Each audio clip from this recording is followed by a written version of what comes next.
नमस्कार दोस्तों, मैं आकाश। आज मैं आपको बताऊंगा, आप अगर मार्केट सर्वे करते हो या मार्केट में अगर आप देखते हो तो फ्लाई ऐश ब्रिक की डिमांड आजकल बहुत बढ़ रही है। और साथ ही में आपको देखने को मिलेगा कि आपको मार्केट में बहुत सारी ब्रिक मशीन आपको बंद दिखाई देगी। इसके पीछे के रीज़न्स, इसके पीछे के कारण क्या होते हैं, ये आज मैं आपके साथ डिस्कस करूँगा। अगर इसमें अगर कोई गलती हो तो आप कमेंट करके भी बता सकते हो। अगर आपको मार्केट में कुछ और दिखाई देता है और मैं कुछ और बोलता हूँ तो सबसे पहले अगर मार्केट में देखा जाए तो फ्लाई ऐश ब्रिक अगर आपको प्लांट डालना है या आपको इंस्टॉलेशन करना है प्लांट का, तो सबसे आप पहले मार्केट में सर्वे करोगे बराबर कि कौन कौन से मैन्युफैक्चरर ऑल ओवर इंडिया में। तो अगर आप सर्वे करते हो तो आप सर्वे करने के बाद आपको मशीन में क्या दिखाई देता है, आप मशीन में सिर्फ देखते हो कि इसमें कितना ब्रिक बन रहा है, लेकिन आप इसके पीछे जो ब्रिक निकलने वाली है, जो ब्रेक साइकिल का टाइम है, ब्रिक कितने सेकंड में निकलने वाली है, इसको आप भूल जाते हो। ये आप दिखाई नहीं देता आपको, या फिर आप जो मैन्युफैक्चरर है उसको पूछते नहीं। वो उसका काम होता है सिर्फ बेचना। उसको आपको बोलेगा 10 ब्रिक निकलता है, 12 ब्रिक निकलता है, और आपको वो 20,000 30,000 प्रोडक्शन बता के आपको बेच देगा। इसके बाद क्या होता है, आप प्लांट लगाते हो, आप प्रोडक्शन निकालते हो, लेकिन आपका लेबर काम करता है सिर्फ 8 घंटा बराबर। 8 घंटा में उसका लंच टाइम होता है आधा घंटा, अभी हो गया है 7.5 घंटा। अगर 7.5 घंटे के हिसाब से अगर प्रोडक्शन देखोगे तो वो निकलेगा 6,000 7,000 8,000। जैसे मैंने आपको बताया कि आपका अगर 7,000 प्रोडक्शन निकलता है, 8,000 निकलता है, तो आप कंपनी को कॉल करोगे, उनको पूछोगे सर आपने तो 20,000 25,000 30,000 बोला था, लेकिन यहाँ पे तो सिर्फ 8,000 7,000 निकल रहा है, तो कैसे? तो कंपनी वालों का रिप्लाई होगा आपको कि हमने आपको एक दिन का प्रोडक्शन बताया था, वन डे का, आपको हमने 8 घंटे का नहीं बोला था। मतलब क्या होता है, मार्केट में आपको पर शिफ्ट के हिसाब से कोई प्रोडक्शन नहीं बोलता है। अगर बोला भी तो एक्चुअल जो मशीन 100% इफिशियंसी काम कर सकती है, जो ऑटोमेटिक मशीन होगी, वो मैनुअली लेबर लोग काम नहीं कर सकते। मतलब उतना 100% इफिशियंसी से कोई भी आदमी काम नहीं करता है। अगर ह्यूमन होगा तो उसको आपको 70% या 70% ही आपको इफिशियंसी यूज़ करना होगा, तभी आपका प्रोडक्शन उतना ही निकलेगा। अगर आप देखते हो, अगर दूसरा पॉइंट, ये तो हो गया ब्रिक कितना निकल रहा है, उसका साइकिल टाइम क्या है। उसके बाद में सेकंड होता है कि कॉस्टिंग, सबसे मैटर करता है कॉस्टिंग।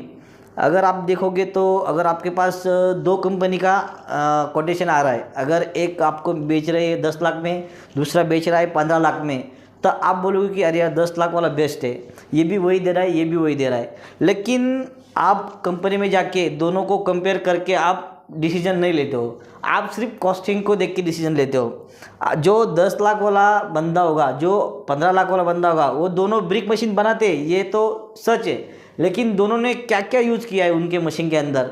जैसे कि हाइड्रोलिक मोटर होता है, पैन मिक्सर पे मोटर होता है, गियर बॉक्स होता है, वाल्स होते हैं, आपके हाइड्रोलिक फिटिंग होती है, आपका रॉ मटेरियल होता है, आपके हार्डवेयर होता है।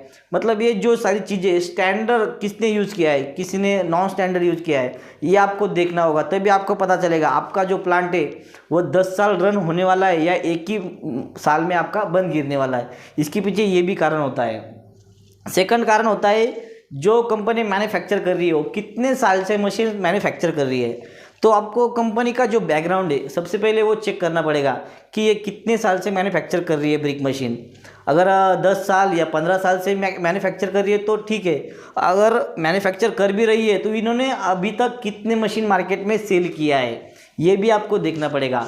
और जो आपने मार्केट में सेल किया हुआ मशीन है ये कंपनी ने, वो कितने मशीन को, अभी रनिंग मशीन को आप सर्विस दे पा रहे हो, ये भी सबसे इम्पोर्टेंट पॉइंट है। क्योंकि अगर आपको सर्विस नहीं मिलता है तो 100% आपका प्लांट बंद गिरने वाला है। आपको हर बार आप अगर किसी को देते हो 50,000, किसी को देते हो 40,000, अगर आप मेंटेनेंस करवाते हो तो ये आपके लिए अच्छा नहीं होगा, और हर बार आप इतना मेंटेनेंस नहीं करवा सकते। आप अगर आप बोलोगे कि चलो भाई इसको अभी बंद ही रहने दो, अभी आप चालू ही मत करो, कौन हर बार इसको 50,000 डालने वाला है। 10 लाख को तो प्लांट है, नया ले लेंगे 15 लाख में।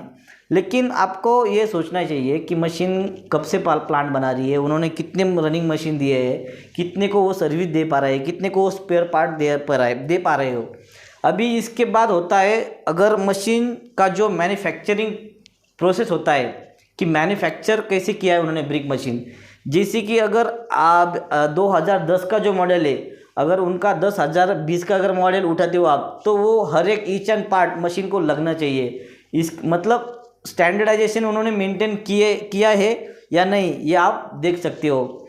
और सबसे लास्ट में, अगर लास्ट भी बोले और फर्स्ट भी बोलोगे तो कोई प्रॉब्लम नहीं, कि कस्टमर सेटिस्फेक्शन और कस्टमर फीडबैक आपने लेना चाहिए। मतलब जिनके भी उनके एग्जिस्टिंग कस्टमर है, उनको हर एक कस्टमर को आपने डिस्कशन करना चाहिए, आपने पूछना चाहिए सर आपने कब से मशीन लिया है, आप कब से मशीन यूज़ कर रहे हो, आपको सर्विस मिली ही या नहीं, इन्होंने आपको कितना सर्विस इन्होंने फ्री में दिया है, इसके बाद फ्री सर्विस होने के बाद ये आपको सर्विस दे पा रहे हैं या नहीं, स्पेयर पार्ट अवेलेबल है या नहीं, मशीन कैसे चल रही है या नहीं।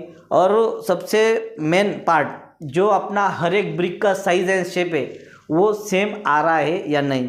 मतलब क्या होता है, हर एक बंदा अभी ये बोलेगा कि ये ब्रिक मशीन अच्छा है, ये ब्रिक मशीन अच्छा है, इसमें इतना निकलता है, इसमें इतना निकलता है, इसमें ये है, उसमें वो है, लेकिन जो निकलने वाला प्रोडक्ट है वो भी देखना चाहिए, हर एक का शेप एंड साइज़ परफेक्ट आ रहा है या नहीं तो एक ब्रिक आ रही है आपकी छोटी, एक ब्रिक आ रही है बड़ी, मतलब इसका जो मैन्युफैक्चरर है वो स्टैंडर्डाइजेशन और इंजीनियरिंग टेक्निक के हिसाब से बनाया गया नहीं है, ये सिर्फ जुगाड़ पद्धत है।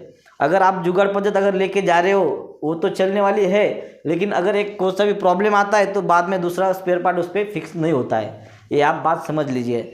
यही कारण होता है कि जो हमने मार्केट में जितने सारे मशीन देखे कि आधे से ज़्यादा, मतलब आप 60 या 70% भी बोल सकते हो, उनका जो प्लांट है एक्चुअली वो बंद है, और जितनी भी चालू है रनिंग कंडीशन में, उसमें से आपको सिर्फ 1 या 2% आपको ऐसे प्लांट मिलेंगे जिनका प्रोडक्शन चालू है और जिनका जो प्रोडक्ट है वो फिनिश गुड अच्छा आ रहा है, नहीं तो सिर्फ वो शेप एंड साइज निकाल के सिर्फ बेच रहे मशीन को, मतलब ब्रिक को बेच रही है। बस ये मार्केट में आपको दिखाई देगा। बस लास्ट में मैं आपको इतना ही कहना जा रहा हूँ कि अगर आपको ब्रिक मशीन लेना है तो आप मार्केट सर्वे कीजिए, सिर्फ कॉस्टिंग ही नहीं, मशीन ही नहीं, आप पूरा जितने मैंने आपको पॉइंट बताए, costing, spare part, service, running cost, profit of margin, ये हर एक पार्ट आप चेक कीजिए, उसके बाद ही आप डिसीजन लिए। जैसे कि मैंने आपको बोला, आपको पावर कंजम्पशन मशीन का देखना चाहिए कितने HP का लोड है। उसके बाद आपको ये भी देखना चाहिए कि मशीन में जो वेस्टेज निकलने वाला हो कितने % वेस्टेज निकलने वाला है। मतलब आगे आप बोलोगे कि नया मशीन है वेस्टेज तो नहीं निकलेगा, लेकिन आप एग्जिस्टिंग जो प्लांट है उसके ऊपर जाके देख सकते हो, आपको पता चल जाएगा उसमें वेस्टेज कितना आ रहा है।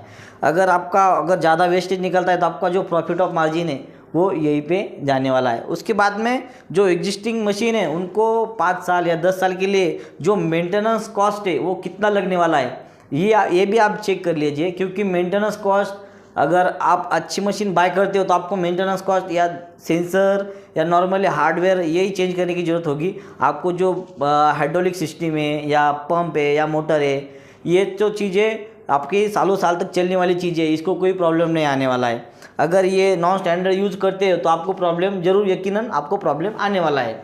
तो ये चीज़ें होती है कि आप मार्केट में जाके ये भी सर्च कर सकते हो, ये देख सकते हो कौन सी स्टैंडर्ड है, कौन सी नॉन स्टैंडर्ड है। उसके बाद में आपका जो लेबर लगने वाला है, अभी मार्केट में क्या होता है, फुल्ली ऑटोमेटिक प्लांट बोल के आपको मशीन बेच दिया जाता है, लेकिन एक्चुअली वो फुल्ली ऑटोमेटिक प्लांट नहीं होता है। फुल्ली ऑटोमेटिक प्लांट का मतलब होता है सिर्फ रॉ मटेरियल पैन मिक्सर में डालो और जो फिनिश गुड आने वाला है उसको रिसीव करो, बस इतना ऑटोमेटिक में होता है। आपको लेबर की ज़रूरत नहीं है कंट्रोल पैनल पे ऑपरेट करने के लिए। अगर आपको उन्होंने बोल दिया कि हमने आपको फुल्ली ऑटोमेटिक प्लांट दिया है, अगर आपका लेबर उस वहाँ पे ऑपरेट कर रहा है पैनल या कौन सा भी वाल, अगर कुछ भी मैनुअल ऑपरेटर वहाँ पे है, तो ये फुल्ली ऑटोमेटिक प्लांट नहीं है, आपको उन्होंने मतलब धोखे में रखा है और आपको फुल्ली ऑटोमेटिक नाम से आपको मैनुअल प्लांट आपको बेच दिया है। तो आप ये भी मार्केट में सर्च कर सकते हो कि वो जो बोल रहे हैं वो सही है या नहीं। अगर आप लाइव कंपनी में जाके भी आप देख सकते हो।